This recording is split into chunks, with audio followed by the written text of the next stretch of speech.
Olá, tudo bem? Seja bem-vindo a mais um episódio da Minha Casa de Alívio. Antes da gente começar, já deixa aqui o seu like. Se você ainda não se inscreveu no nosso canal, inscreva-se aqui, ative o sininho para você receber as próximas ministrações e também compartilhe isso com alguém, deixando aí os seus comentários. Fale o que se você gostou, o que você não gostou, o que você aprendeu com a palavra do Senhor. Mas deixa eu te falar, quando você compartilha tudo isso, você não só está ajudando o canal a crescer, mas você principalmente está levando o Evangelho de Jesus a todas as nações. No final, se você não gostar por qualquer motivo, então deixe o seu dislike ou desinscreva-se do nosso canal, como você preferir. Mas vamos seguir em frente, porque o rei está voltando e não dá para perder tempo. Vamos lá?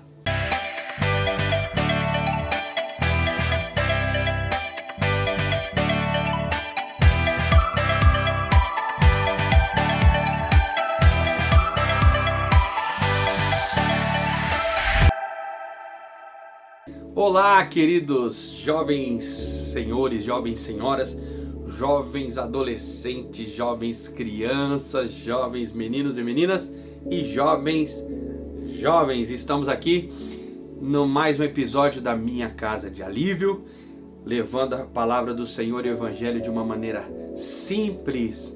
Para quê? Para a gente compartilhar dentro dos nossos grupos pequenos, sim. Aqui na nossa igreja a gente chama de grupo de alívio, mas em outros lugares é pequeno grupo, life group, tantos nomes que se dão por aí, mas enfim, são grupos pequenos, pequenas famílias de Jesus reunidas por todas as nações aí. Porque eu vou te falar aí, gente, nesse período, o que fez com que o Evangelho permanecesse foi os grupos pequenos. Não digo que não existe tantos outros trabalhos aí, não quero menosprezar o trabalhar do Espírito Santo em tantas áreas, que o Espírito Santo é expert, né? em ser criativo. Então o Espírito Santo, de uma maneira criativa, fez com que a igreja, nesse período tão difícil que passamos, permanecesse viva, né? Mas eu quero dizer para você, quem estava tendo pequeno grupo, a igreja que já tinha células, a igreja que já possuía essa construção através de células e pequenos grupos, vou te falar, deu alguns passos na frente nesse período, porque nós com um grupo pequeno conseguimos estruturar a organização e não deixar ninguém perdido, sem e solitário. Então essas ministrações, elas são exclusivas para pequenos grupos. E aqui estamos na série dedicados ao evangelismo. Hoje com o tema compartilhando os nossos testemunhos. Então eu queria ler com você Apocalipse capítulo 2, versículo 12, versículo 13. E também logo na sequência, 1 Pedro capítulo 3, versículo 15 e 16. Vamos lá? Então Apocalipse 2, 12 e 13 diz o seguinte: ao anjo da igreja em Pérgamo escreva: estas coisas diz aquele que tem a espada afiada de 2 gumes. Conheço o lugar onde você mora, que é o lugar onde está o trono de Satanás. Sei que você conserva o meu nome e não negou a fé que tem em mim, mesmo nos dias de Antipas, minha testemunha, meu fiel, que foi morto na cidade de vocês, aí onde Satanás habita. Primeiro a Pedro capítulo 3 e 15 diz o seguinte: pelo contrário, santifiquem-se a Cristo como Senhor no seu coração, estando sempre preparados para responder a todo aquele que pedir razão da esperança que vocês têm. Mas façam isso com mansidão e temor, com boa consciência, de modo que naquilo em que falam mal de vocês, fiquem envergonhados esses que difamam a boa conduta que vocês têm em Cristo. Aleluia. E aqui nós temos as orientações bíblicas de que Deus está prestando atenção, o Senhor está prestando atenção sobre os nossos testemunhos. Mas não é só Deus. Apocalipse está dizendo que Deus está dizendo: olha, eu conheço, eu sei onde você mora, eu sei É como se Deus estivesse falando, olha, eu sei que agora, nesse momento que vocês estão vivendo, é um momento difícil, eu sei que o mundo jaz no maligno e eu sei que a grande maioria das coisas estão sendo controladas por Satanás. Mas eu sei a fé que vocês têm em mim. Ou seja, Deus nos conhece. Deus sabe da nossa luta. Deus sabe das nossas crises. Deus sabe o quanto nós passamos e como foi o nosso livramento. Deus já sabe disso. Agora Deus está querendo que a gente passe isso para quem não sabe. Ok? Então nós não estamos fazendo só para Deus ficar sabendo. Não é importante Deus saber, porque a recompensa vem de Deus, óbvio. A recompensa vem dele, então ele ficar sabendo o quanto nós estamos dando testemunho é maravilhoso. Mas é importante que as pessoas saibam o que Deus fez por nós. Então precisamos sim compartilhar os nossos testemunhos com as pessoas. Em Atos capítulo 1, Atos dos Apóstolos capítulo 1 e versículo 8, a palavra do Senhor também é bastante clara em dizer o seguinte: mas vocês receberão poder ao descer sobre vocês o Espírito Santo. E ele fala veementemente, uma vez que você recebe esse poder do Espírito Santo, vocês serão as minhas testemunhas, tanto em Jerusalém como em toda a Judéia e Samaria e até os confins da terra. Jerusalém, meu bairro, a Judéia, minha cidade, Samaria, meu país, e confins da terra, o mundo inteiro. Então, meu querido, o motivo de nós recebermos o Espírito Santo é para a gente testemunhar. O que é ser testemunha? É produzir provas que Deus existe e Ele está vivo e Ele está fazendo alguma coisa. Então somos responsáveis pelo Espírito Santo. Uma vez que recebemos o poder do Espírito Santo, somos responsáveis em produzir provas de que Deus existe. E a maior prova não é simplesmente um sinal aqui, outro sinal ali. A principal prova está na minha própria vida. Então é o nosso testemunho pessoal, as provas que estão em nós que vão gerar frutos de evangelismo, frutos de conquista de mais uma alma para Jesus. Então, por isso o tema de hoje, né? Compartilhar o nosso testemunho, a importância de você falar constantemente do que Deus fez na sua vida. O seu testemunho, presta atenção, só fará sentido na vida de alguma pessoa se essa pessoa estiver com curiosidade, se ela estiver curiosa sobre as coisas espirituais. Então, se precisa ela estar curiosa sobre as coisas espirituais, porque senão seu testemunho vai ficar sem sentido. Você vai começar a falar de algo que ela nem quer saber. Para ela tanto faz o que aconteceu, ela não acredita em Deus, então ela tem que estar curiosa sobre as coisas espirituais. Lembra da semana passada? Se você não assistiu, olha, assiste aqui, vai lá e assiste o episódio anterior. Você vai ver que Jesus criou lá em João capítulo 4 uma curiosidade naquela mulher que estava na beira do poço. Uma vez que esse ambiente, vamos dizer assim, eu estou usando a palavra curiosidade, talvez não seja a melhor palavra, mas que esse ambiente onde a pessoa fica prestando atenção no que algo que aconteceu no reino espiritual mudou a sua vida. Então esse momento que eu estou chamando ele de curiosidade, né? Então aí vai levar a pessoa a ouvir o que Deus fez com você. Uma vez que ela ouve o que Deus fez com você, aí sim ela vai ter aquilo, ela vai querer a mesma coisa. Então precisa criar esse espaço, né? Esse espaço divino, esse espaço de curiosidade. Posso dizer assim, até em certo sentido, uma curiosidade divina, né? Então, querido, que crie-se isso. Você pode fazer isso acontecer através do Espírito Santo. E aí, uma vez que esse ambiente foi criado, aí você vai ampliar isso, né? Com o quê? Com o seu testemunho. Agora, se você foi convertido na infância, né? De repente você, sei lá, talvez cresceu numa casa evangélica ou aceitou Jesus muito pequenininho ainda, né? Ou ainda na sua adolescência. E eu já vi muita gente dizer assim, por exemplo, eu não tenho testemunho. Eu já vi gente adulta dizer isso. Eu não tenho nenhum testemunho importante para contar. Porque eu não vim das drogas, eu nunca matei ninguém, eu nunca roubei, eu nunca me prostituí. Então eu não tenho nada importante para dizer. Queridos, preste atenção, não importa se você veio do mundo, se você nasceu com seus pais cristãos, vai haver um momento, tem que haver um momento, onde Deus falou mais profundamente com você, que algo aconteceu na sua vida, seja em qual sentido for, não importa em que situação, não importa, tem um momento que, mesmo aquele que veio do que a gente chama de berço evangélico, até faço essa brincadeira, falo assim, me fala onde vende esse berço evangélico que eu vou comprar para minha neta, mas não é uma brincadeira que eu faço. Mas a verdade é que aqueles que nasceram com pais cristãos, mesmo esses, chegará um momento que eles vão ter que ter uma experiência pessoal com Deus. Então esse é o seu testemunho, do momento que teve uma experiência com Jesus de uma maneira diferente, de uma maneira sobrenatural, que Jesus mudou, seja o interior, seja algo no exterior. Então você sim, não deixe de admitir para você, como mente para algumas pessoas, dizendo eu não tenho testemunho. Todos têm, ou todos podem ter, ou pelo menos todos que são de Jesus, todos que dizem estar em Cristo, deveriam ter um testemunho pessoal para contar, independentemente de se você cresceu ou não dentro da igreja. E por que isso é tão importante?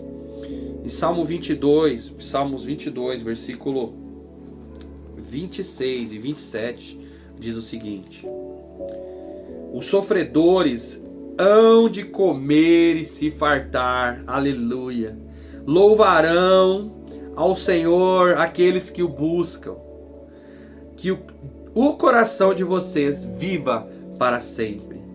E olha o 27, os confins da terra se lembrarão do Senhor e a Ele converterão diante dele e se prostrarão todas as famílias das nações. Que versículo poderoso, que versículo maravilhoso, querido. O poder das lembranças, o poder que tem de converter as pessoas, e a palavra do Senhor diz aqui bem claro, o desejo de Deus de que todas as famílias por todos os confins da terra se convertam, aleluia. E também em Salmo, no capítulo 66 e 16, olha que legal, diz assim, olha: venham e escutem todos vocês que temem a Deus.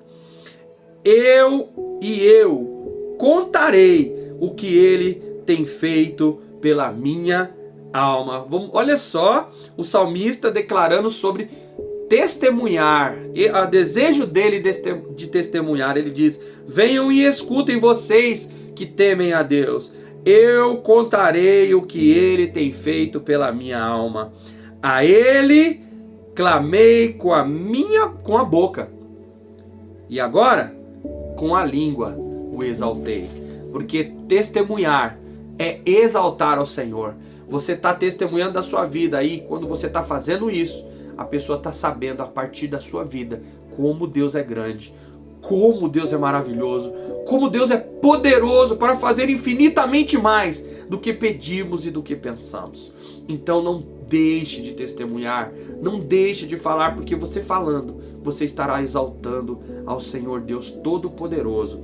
E por acaso, se você já converteu, né? Vamos dizer que você converteu na sua juventude, ou você já era adulto, né? Quando você se converteu. Então aí você vai explicar para a pessoa como que era a sua vida. Então são 3 pontos, né, no evangelismo. Era como você era antes, o que aconteceu para que você tivesse esse encontro com Jesus, e como você está agora vivendo uma vida com Cristo. Então preste atenção, 3 etapas. Você pode dizer como você vivia antes, como estava a sua vida, que maneira que você vivia, como você estava morto nos seus pecados e por que você estava ali. Aí você vem e conta como é que foi esse encontro, como que você conheceu Jesus, quem te levou para Cristo, como é que foi esse processo.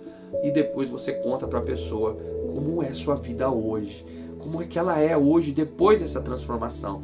É esses 3 passos. Se você gravar isso, você sempre vai contar o seu testemunho com assertividade, assertivo. Não precisa você ficar pensando muita coisa. Antes, durante e agora.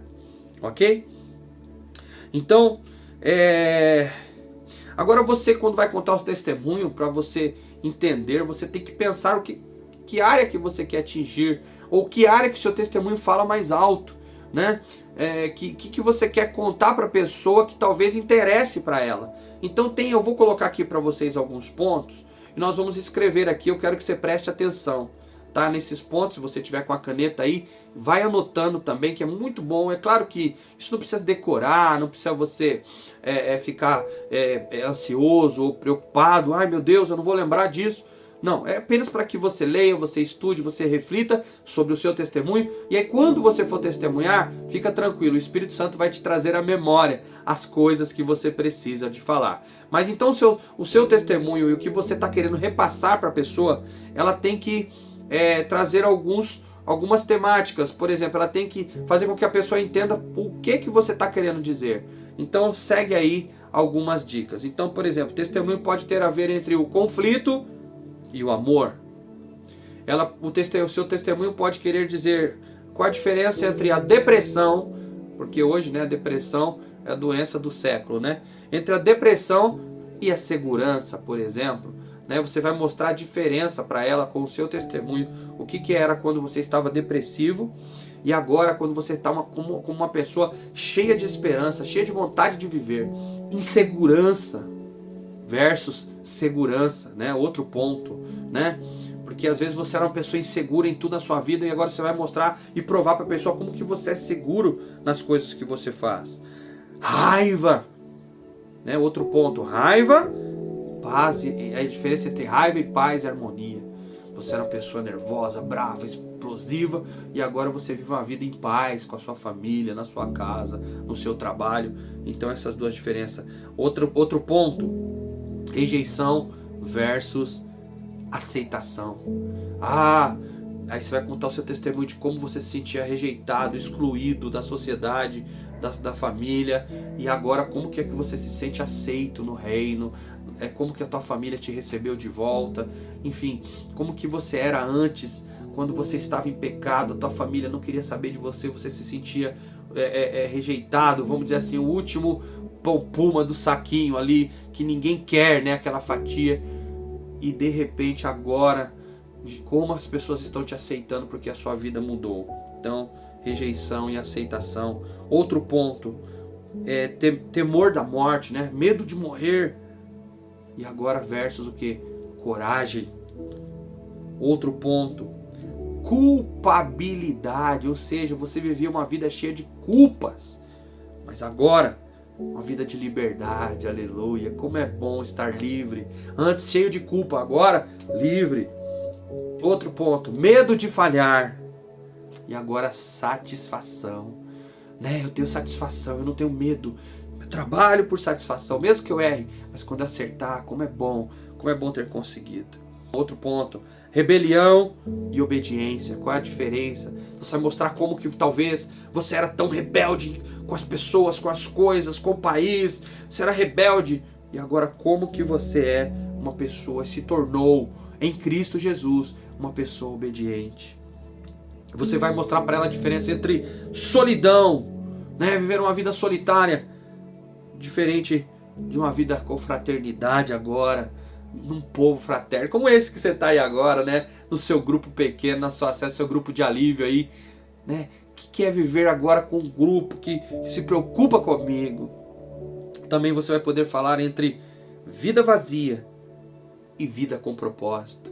Ou seja, viver por viver, qualquer nota. E agora não, agora eu sei por que eu estou aqui. Eu sei o que Deus quer de mim. Ou seja, vida vazia, vida com propósito. Talvez você interagiu com alguns desses pontos, mas talvez tem outros ainda que eu não citei aqui. Mas você tem que mostrar para a pessoa, mais importante quando você estiver evangelizando. Lembre-se que a gente está falando sobre evangelismo.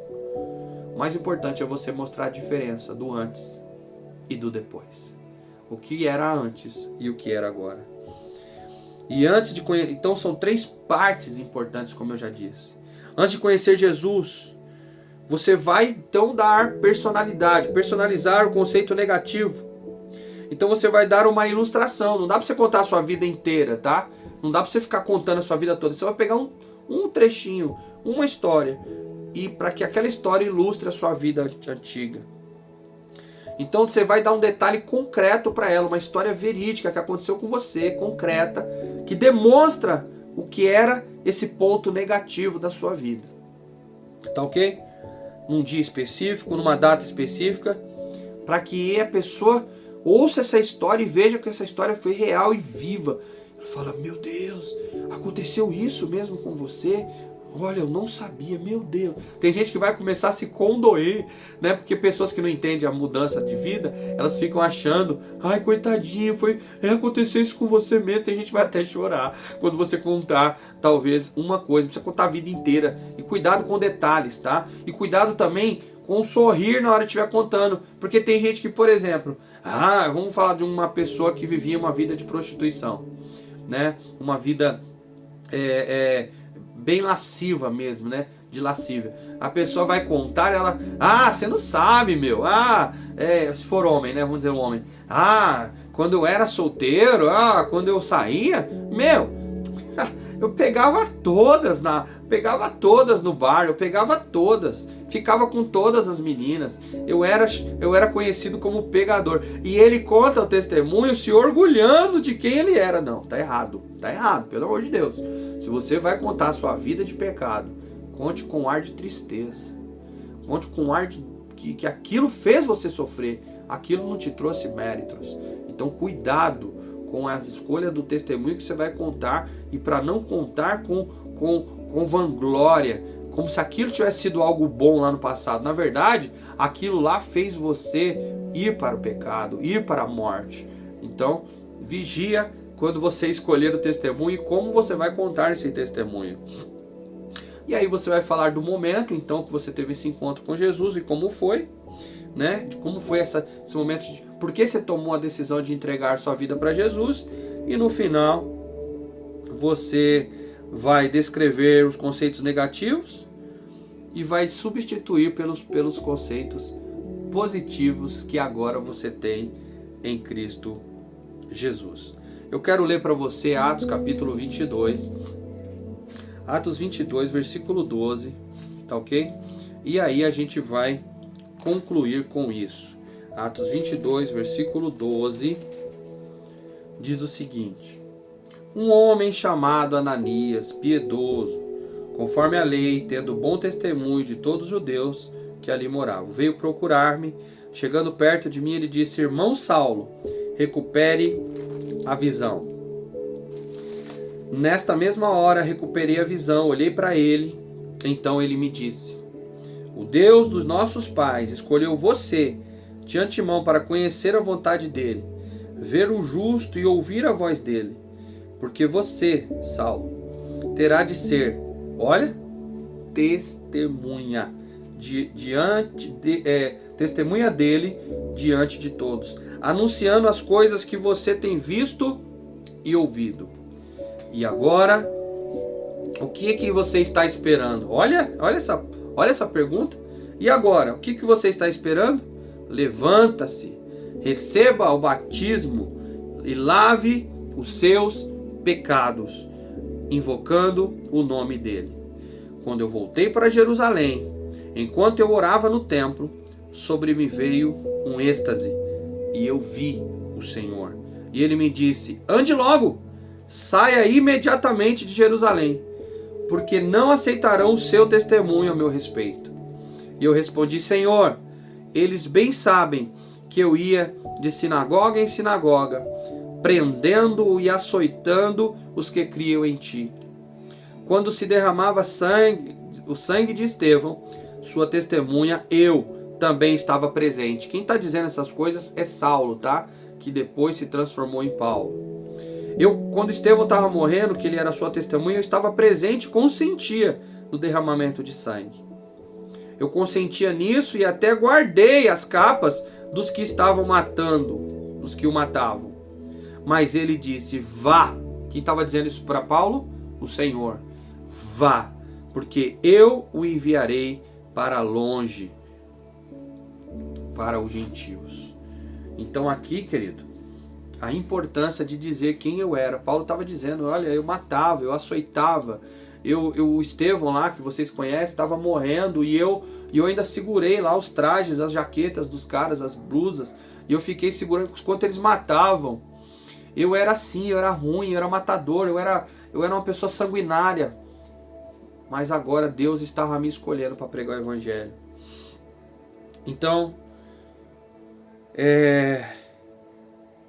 eu quero que você agora pense em tudo isso. Reflita sobre tudo isso. E em nome de Jesus, Deus vai usar a sua vida com poder.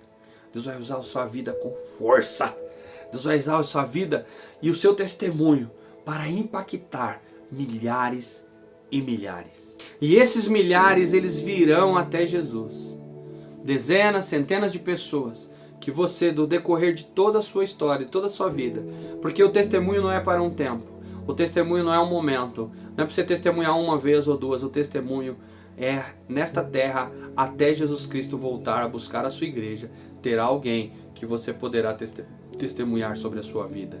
Então, em nome de Jesus, através do poder do Espírito Santo, do poder que vem do alto, o mesmo poder que foi derramado lá em Atos 8:1, ou melhor, em Atos 1, versículo 8, esse poder está disponível para você e para mim agora. Então receba o poder do Espírito Santo, seja cheio do Espírito Santo, vá, como Deus disse para Saulo, vá e pregue, vá e anuncie, vá e diga para eles o que eu fiz com você, diz o Senhor. Diga para eles como foi a sua transformação. Diga para eles o que pode acontecer na vida deles também. E vocês verão o fruto do seu trabalho. Em nome de Jesus. Eu sou o apóstolo Alan. E até a próxima Minha Casa de Alívio, se assim Deus quiser.